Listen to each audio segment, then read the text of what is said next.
नमस्कार, मी अर्चना गावकडच्या रेसिपी या चॅनलवर तुमचं स्वागत। आज मी तुम्हाला छान अशी दुधी भोपळ्याची भाजी दाखवणार आहे। एकदम वेगळी पद्धत, खायला एकदम टेस्टी। ज्यांना दुधी भोपळा आवडत नाही ते आवडीने खातील एवढी टेस्टी भाजी। सोपी पद्धत आहे। पूर्ण व्हिडिओ रेसिपीला सुरुवात करूया। इथं मी दुधी भोपळा वरची अशी साल काढून टाकायची आणि असे बारीक असे कट करून घ्यायचे।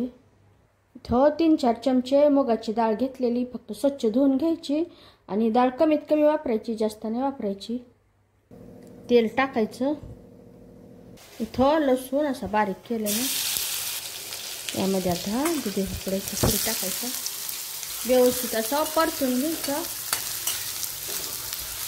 इथं भोपळी आणि लसूण व्यवस्थित असं परतवलं गेलेला। यामध्ये हळद, घरगुती मसाला, काळं तिखट व्यवस्थित असं परतून घ्यायचं। यामध्ये बारीक कट केलेले टोमॅटो, ती स्वच्छ धुवून घेतलेली मुगाची डाळ, लगेचच चवीनुसार मीठ व्यवस्थित असं परतून घ्यायचं।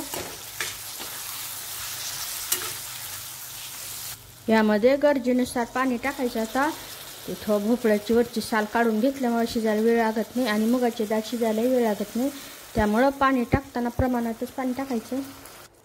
असं मिक्स करून घ्यायचं। इथं फक्त मंद आचेवर 5 मिनिटांसाठी झाकून ठेवायचं। इथं 5 मिनिटं झालेले, एकदम व्यवस्थित असा हे भोपळा शिजलेला।